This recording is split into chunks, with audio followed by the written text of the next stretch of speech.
Very good afternoon दोस्तों। गुप्ता जी की पाठशाला में आप सभी का स्वागत है। आज हम लोग जीव विज्ञान या बायोलॉजी के पार्ट 7 क्लास देखेंगे। ठीक है, बायोलॉजी में हम लोग क्या पढ़ रहे थे, तो हम अभी तक एंडोक्राइन ग्लैंड के बारे में पढ़ रहे थे। लेकिन अब क्या एंडोक्राइन ग्लैंड के अंदर और भी चीज़ें जैसे रक्त परिसंचरण तंत्र के भी कुछ पार्ट्स हैं, तो इसलिए हमने सोचा कि इसी के साथ में रक्त परिसंचरण तंत्र भी कंप्लीट करवा दिया जाए। तो एक एक करके हम लोग देखेंगे रक्त परिसंचरण तंत्र में जो भी अब एंडोक्राइन ग्लैंड वगैरह आएंगे, अब उसी के अकॉर्डिंग हम लोग देखेंगे। तो रक्त परिसंचरण तंत्र या फिर मानव में परिसंचरण तंत्र चैप्टर को हम लोग पढ़ेंगे। चलते हैं आगे। मानव शरीर में रक्त परिसंचरण तंत्र, सबसे पहले हम लोग यहाँ पर देख रहे हैं कि यहाँ पर एक क्या है, फिगर दी हुई है। रक्त परिसंचरण तंत्र में क्या क्या चीज़ें शामिल होती है। मानव में रक्त परिसंचरण तंत्र में मुख्यतः ध्यान रखना है कि हृदय यानी हार्ट, रक्त और रक्त वाहिनियाँ शामिल होती हैं। ठीक है, ये हृदय का, सबसे पहले हम इसके हृदय के बारे में पढ़ेंगे, हार्ट के बारे में देखेंगे। ठीक है, तो ये जो है हृदय का पूरा फिगर है। ठीक है, इसमें हम लोग क्या देख रहे हैं कि हृदय की आकार जो होती है त्रिकोण आकार की है। किस प्रकार की है? त्रिकोण आकार की है। ठीक है, अब यहाँ पर हम लोग देखेंगे हृदय की बनावट। हृदय में क्या क्या पार्ट आ रहा है, सबसे पहले हम लोग ऊपर देखेंगे एरोटा है। ठीक है, एरोटा, सब ये वाले पार्ट को हम लोग क्या कहते हैं? एरोटा, यानी इसको महाधमनी कहते हैं। ठीक है, महाधमनी, इस पार्ट को क्या कहेंगे? महाधमनी कहते हैं। ठीक है, एरोटा या महाधमनी कहते हैं। फिर यहाँ हम लोग देखेंगे इस साइड में, तो यहाँ पर देख रहे हैं अन्य भाग में क्या दिया हुआ? अग्र महाशिरा दिया हुआ, या इसी को हम लोग क्या कहते हैं? सुपीरियर वेन का भाग कहते हैं। ठीक है, इसी में हम लोग फिर देखेंगे कि यहाँ पर जो है एक पाइप टाइप का नलिका गई हुई है, जो कि धमनी का भाग है। ठीक है, ये क्या है? धमनी का भाग है। ठीक है, तो ये इस धमनी को हम लोग इसको क्या कहते हैं?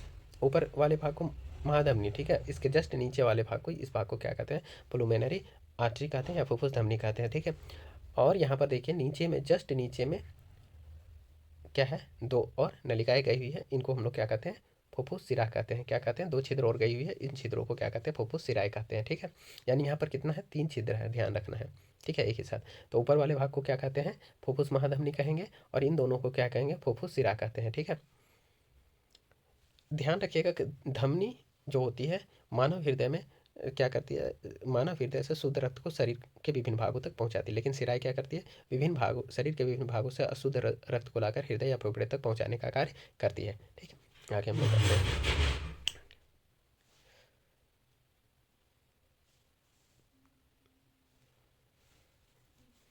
देखिए, इसके जस्ट नीचे क्या है?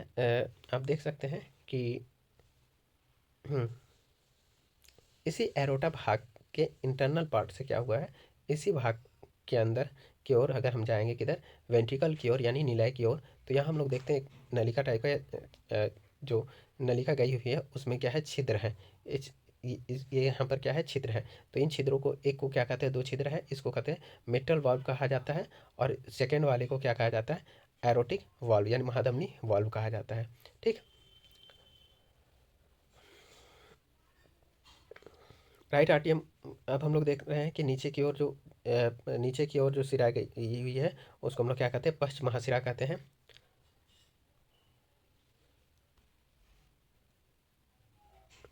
ठीक है,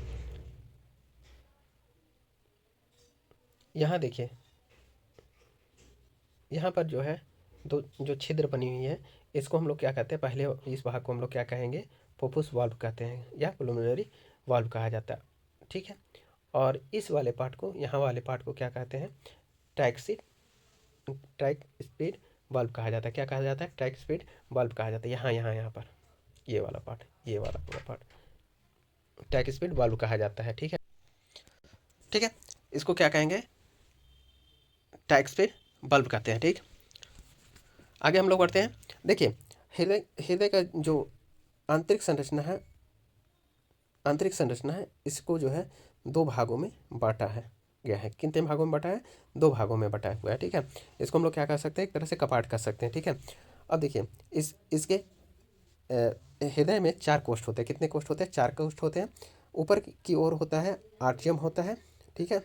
नीचे की ओर जो होता है वेंट्रियम होता है। ऊपर की ओर क्या होता है, आर्ट्रियम होता है।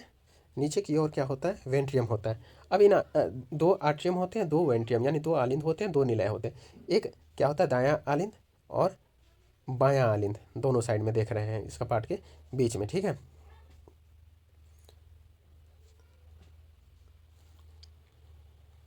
ये देखिए, राइट आर्ट्रियम यानी दायां आलिंद, बायां आलिंद यानी राइट आर्ट्रियम और लेफ्ट आर्ट्रियम। उसके जस्ट नीचे निलय होता है। क्या होता है, निलय, ठीक है। तो ये क्या है आपका, जा करके नीचे की ओर देखेंगे, राइट वेंट्रिकल यानी दायां निलय और लेफ्ट वेंट्रिकल यानी बायां निलय। अब ये पूरा पार्ट जो बना होता है, ये हृदय के जो बाहरी आवरण बने होते हैं, ये बाहरी आवरण, इसको हृदय आवरण कहा जाता है या पेरिकार्डियम कार्डियम कहा जाता है, पेरिकार्डियम कहा जाता है, ठीक है। तो एक तरह से पेरिकार्डियम। अब यहाँ पर हम लोग एक चीज़ और देख रहे हैं कि यहाँ पर पेरिकार्डियम के भी अंदर भी जो है दो, ये जो झिल्ली है, पेरिकार्डियम एक प्रकार का झिल्ली होता है, पतली झिल्ली होता है। तो इसके मध्य में दो झिल्ली है, देख रहे हैं। एक ये वाला, इधर से आइएगा, ध्यान दीजिए, इसको थोड़ा बड़ा कर लेते हैं। ये वाला देखिए, अंदर में जो लाइनिंग टाइप की दी हुई है, ठीक है, और ये बाहर वाली लाइनें, ठीक है। तो ये दो झिल्ली के मध्य, दो, एक आंतरिक झिल्ली है, एक बाह्य झिल्ली है, ठीक है। लेकिन इसके इंटरनल पार्ट में भी हम लोग क्या देख रहे हैं, वाइट टाइप का कुछ इसमें पदार्थ है। तो वाइट टाइप का जो ये पदार्थ है, ये क्या कहलाता है, इसमें लिक्विड होता है। इन दो झिल्लियों के बीच में क्या होता है, लिक्विड होता है, ठीक है। इसी को हम लोग क्या कहते हैं, पेरिकार्डियम झिल्ली कहा जाता है। जो ये पेरिकार्डियम झिल्ली जो होता है, जो हृदय को चोट लगने से बचाती है, हृदय को चोट लगने से बचाती है, आंतरिक संरचना को किसी प्रकार का धक्का पहुंचने से ये बचाती है, ठीक है। ये इंपॉर्टेंट है, इतना ध्यान रखना, आगे हम लोग अब पढ़ेंगे डिटेल से। हाँ, एक और चीज़ यहाँ हम बोल रहे थे कि आर्ट्रियम और वेंट्रियम का काम क्या होता है, तो हृदय के रक्त को शुद्ध और अशुद्ध करने में एक महत्वपूर्ण भूमिका ये निभाते हैं, ठीक है। चलिए, सर्कुलेटरी सिस्टम या परिसंचरण तंत्र के बारे में हम लोग देख रहे हैं, ठीक है। तो ब्लड सर्कुलेटरी सिस्टम में सबसे पहले हम लोग इसमें समझेंगे कि कौन कौन सा पार्ट आता है, ठीक है। तो रक्त परिसंचरण तंत्र में हृदय, रक्त और रक्त वाहिनियों के बारे में हम लोग पढ़ेंगे, या ब्लड सर्कुलेटरी सिस्टम में। देखिए यहाँ पर हम लोग जानते हैं कि रक्त परिसंचरण तंत्र की खोज विलियम हार्वे ने की है, ठीक है। किसने किया था रक्त परिसंचरण तंत्र या परिसंचरण तंत्र की खोज विलियम हार्वे ने किया था। सर्कुलेटरी सिस्टम का जो खोज किया है वो विलियम हार्वे ने किया है। नेक्स्ट चलेंगे, अलग अलग जीव जंतुओं में जो होता है अलग अलग प्रकार की क्या होती है, परिसंचरण प्रणाली होती है, देखेंगे हम लोग। पक्षियों एवं स्तनधारियों में बंद परिसंचरण तंत्र होता है, ठीक है। पक्षियों और स्तनधारियों में बंद परिसंचरण तंत्र होता है या रक्त वाहिनियों में बहता है, ठीक है। बंद परिसंचरण तंत्र का मतलब होता है रक्त वाहिनियों में बहता है, ठीक है। फिर इसी में हम लोग देख रहे हैं कि कीटों में खुला परिसंचरण तंत्र होता है। कीटों में कैसा परिसंचरण तंत्र होता है, तो खुला परिसंचरण तंत्र होता है। इसका मतलब है कि रक्त सीधा अंगों के संपर्क में रहता है। खुला परिसंचरण तंत्र का अर्थ होता है रक्त सीधा अंगों के संपर्क में रहता है। आगे बढ़ते हैं।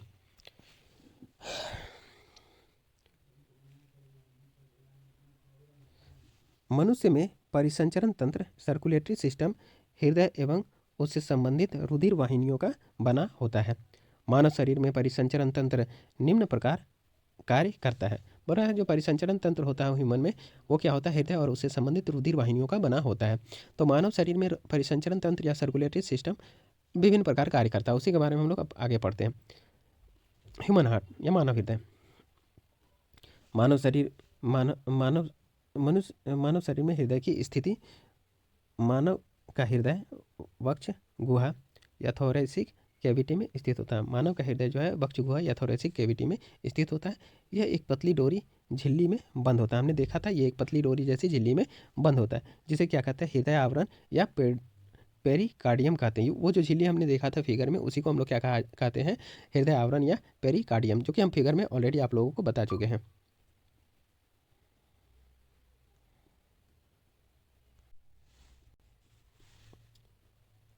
चलिए, जिसे हृदय आवरण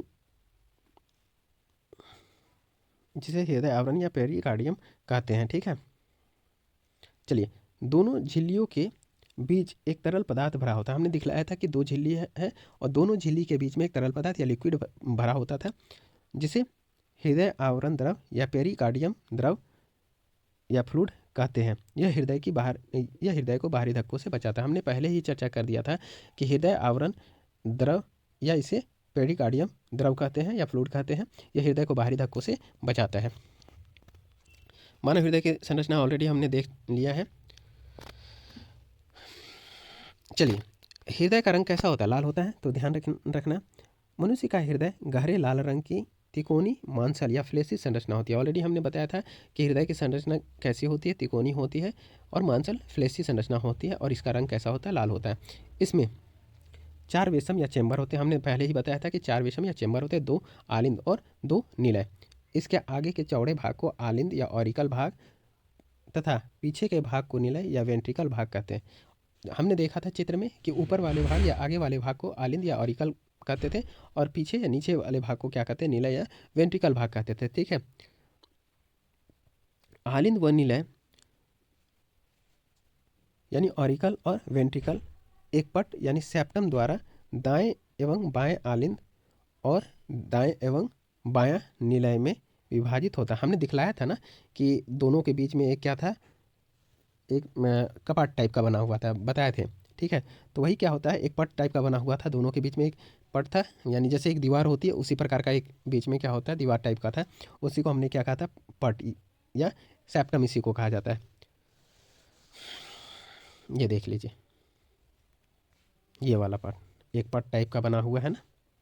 ये देखिए, यहाँ से यहाँ तक ऐसे और फिर यहाँ से यहाँ तक ऐसे, तो दोनों के बीच एक क्या है? पट बना हुआ है। ठीक है, सेप्टम जिसको कहते हैं।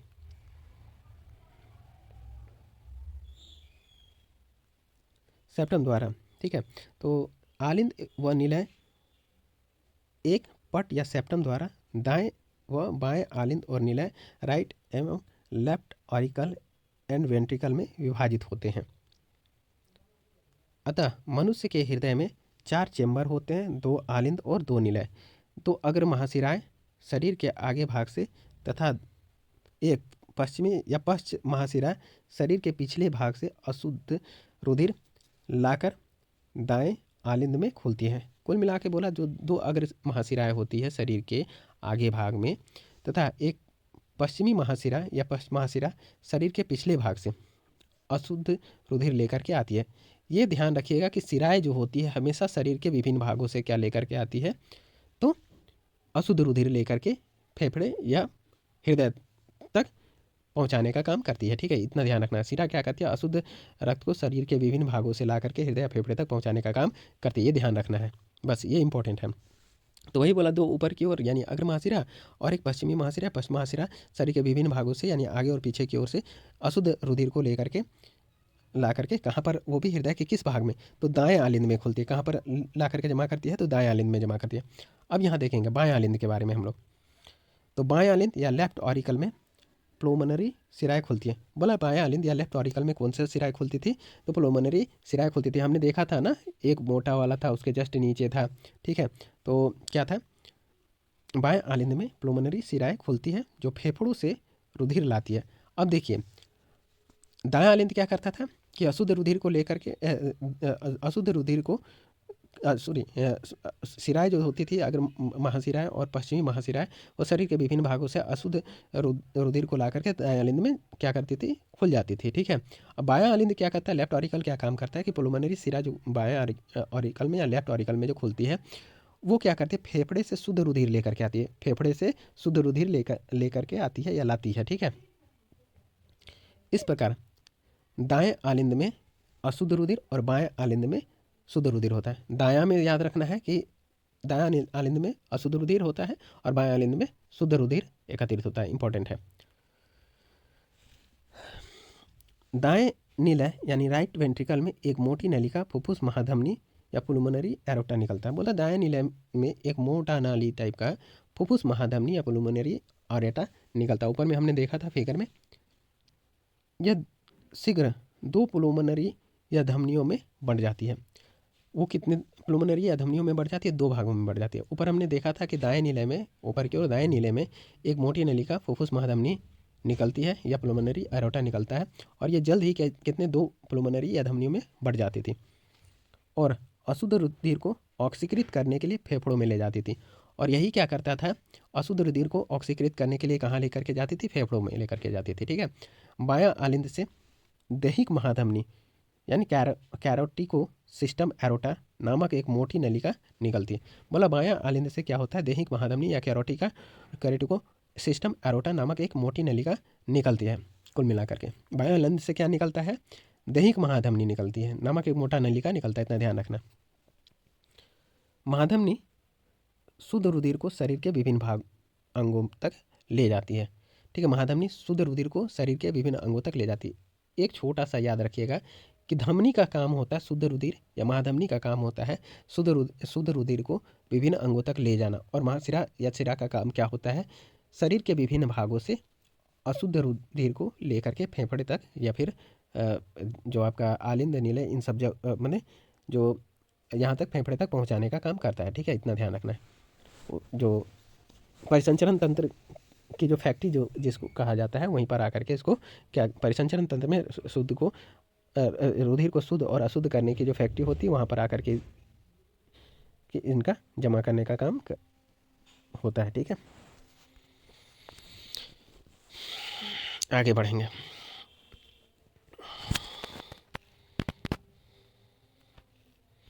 मानव हृदय की आंतरिक संरचना के बारे में, internal structure of human heart के बारे में हम लोग थोड़ा सा पढ़ते हैं। ठीक है, मानव हृदय की आंतरिक संरचना में चारों चेंबर स्पष्ट दिखाई देते हैं।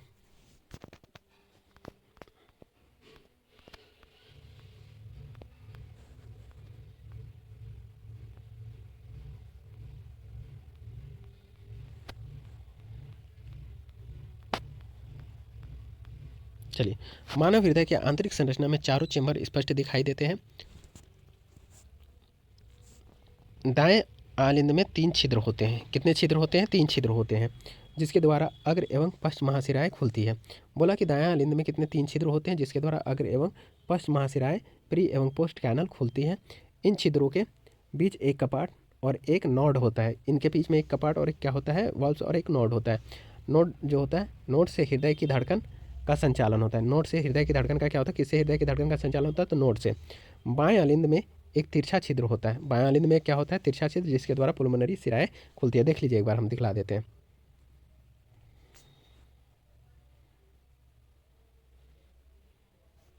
देखिए यहाँ पर 3 छिद्र कौन कौन से? देखिए, एक दाएं आलिंद में कितने छिद्र होते हैं? 3 छिद्र खुलते हैं, 1 2 और 1 3। ठीक है, ये 3 छिद्र खुलते हैं। ठीक है, और इधर बोला था, यहाँ पर देखिए एक तीसरा टाइप का उन्होंने बोला था, माधवनी वॉल्व यहाँ पर नीले में, है ना, खुलती है। चलिए आगे बढ़े।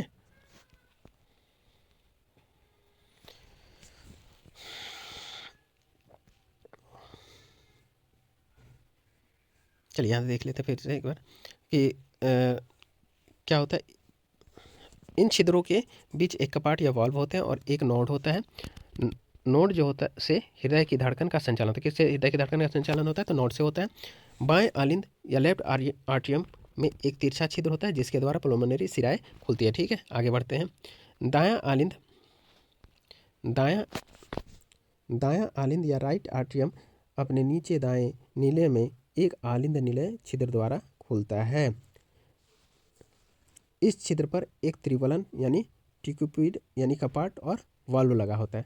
इसमें क्या होता है? एक टिक्यूपिड या वाल्व लगा होता है, जो नीलय की ओर लटका रहता है। ये वाल्व किधर लटका रहता है? तो नीलय की ओर लटका रहता है।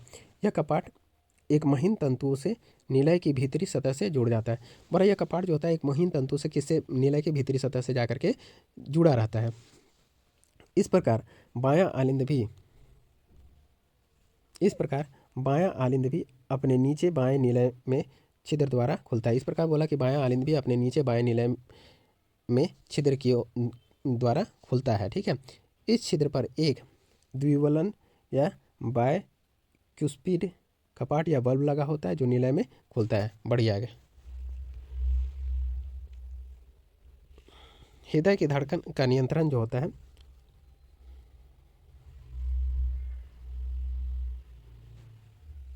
हृदय की धड़कन का नियंत्रण पेसमेकर करता है। कौन करता है? हृदय की धड़कन का नियंत्रण पेसमेकर करता है, जो दाएं आलिंद में होता है।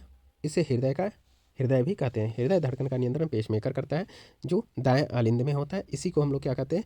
इस पेसमेकर को क्या कहते हैं? हृदय का हृदय कहते हैं। ठीक है, पेसमेकर को क्या कहा जाता है? हृदय का हृदय भी कहते हैं। चलिए, हृदय धड़कन की सामान्य से तेज होना क्या कहलाता है? टेकीकार्डिया कहलाता है। जैसे कि कोई दौड़ता है या भागता है तो उसकी धड़कन तेज हो जाती है, यानी सामान्य से तेज हो जाती है, तो उस स्थिति को क्या कहते हैं? टेकीकार्डिया कहते हैं। या किसी बीमारी से ग्रसित है तो भी इस प्रकार की स्थिति होती है। आगे हम लोग बढ़ेंगे। हृदय धड़कन का सामान्य से धीमा होना ब्रेडिकार्डिया कहलाता है। किसी व्यक्ति में किसी प्रकार की विकार है या बीमारी है या किसी प्रकार की कोई मतलब किसी कारणवश अगर हृदय धड़कन जो होती है सामान्य से धीमा हो जाता है तो ब्रेडिकार्डिया हो जाता है। अच्छा, ऐसे इसका हृदय धड़कन सामान्य मानव में कितना होता है? सामान्य मनुष्य में कितना होता है? 72 प्रति मिनट। क्या कितना होता है? सामान्य मनुष्य में 72 प्रति मिनट होता है। यही ना है जी? ठीक है, 72 प्रति मिनट होता है।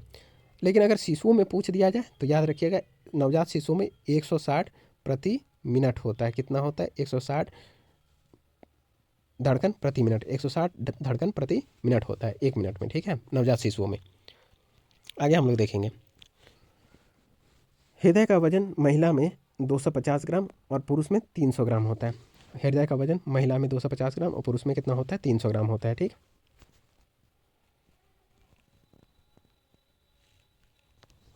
हृदय के अध्ययन को कार्डियोलॉजी कहते हैं। हृदय के अध्ययन को क्या कहते हैं? कार्डियोलॉजी कहते हैं। अब यहाँ पर हम बहुत बार ये क्वेश्चन पूछा भी गया है कि प्रथम हृदय प्रत्यारोपण 3 दिसंबर 1967 ईस्वी को डॉक्टर सी बर्नार्ड ने अफ्रीका में किया था। सबसे पहला हृदय प्रत्यारोपण किसने किया था? तो डॉक्टर सी बर्नार्ड ने अफ्रीका में किया था। किस तारीख को? 3 दिसंबर 1967 ईस्वी को। भारत में प्रथम हृदय का प्रत्यारोपण किसने किया था? ये भी इंपॉर्टेंट हो जाता है। तो भारत में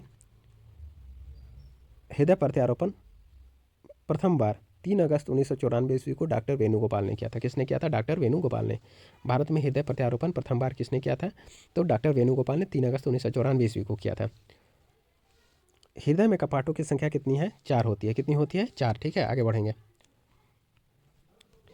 जार्विस या जार्विक 7 प्रथम कृत्रिम हृदय है जिसे रॉबर्ट जार्विक ने बनाया था। जार्विस 7 या जार्विक 7 प्रथम कृत्रिम हृदय है जिसे रॉबर्ट जार्विक ने बनाया है। अब यहाँ हम लोग देखेंगे कि अलग अलग जीवों में क्या होती है? धड़कन जो होती है अलग अलग होती है। इससे पहले एक हम चीज़ देखते हैं जो कि शायद छूट गया है फिर से, लेकिन देख लेते हैं इसको।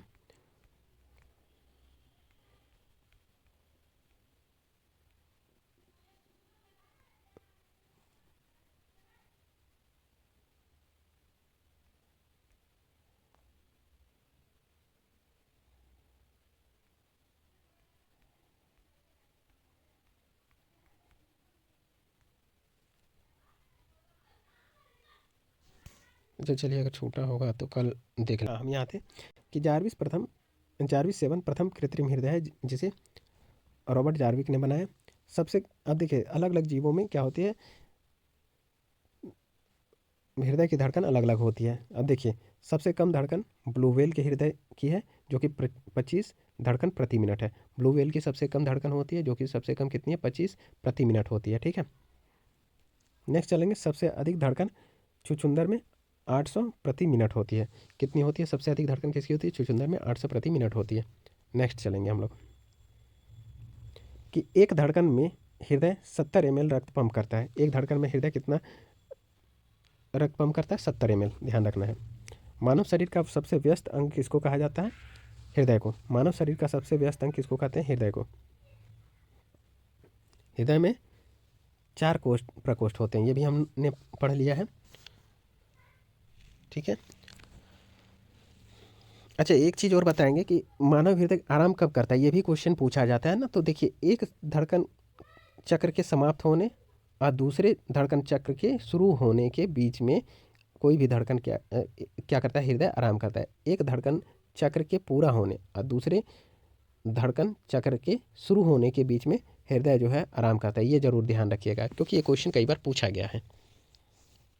ठीक है, आज गुप्ता जी की पाठशाला में जीव विज्ञान के तहत जो परिसंचरण तंत्र में हृदय के जो प्रकार हैं वो समाप्त होती है। ठीक है, कल हम लोग इसी का अगला भाग देखेंगे, और कुछ चीज़ें अगर छूटी हुई होंगी तो कल मैं एक बार चर्चा जरूर कर दूंगा। ठीक है, तो गुप्ता जी की पाठशाला के तहत जो है ये आज का क्लास जो है जीव विज्ञान का भाग 7 समाप्त होता है। दोस्तों, मेरे चैनल को सब्सक्राइब करिए, लाइक कीजिए, शेयर दबा के कीजिए और कमेंट कीजिए। बहुत बहुत धन्यवाद।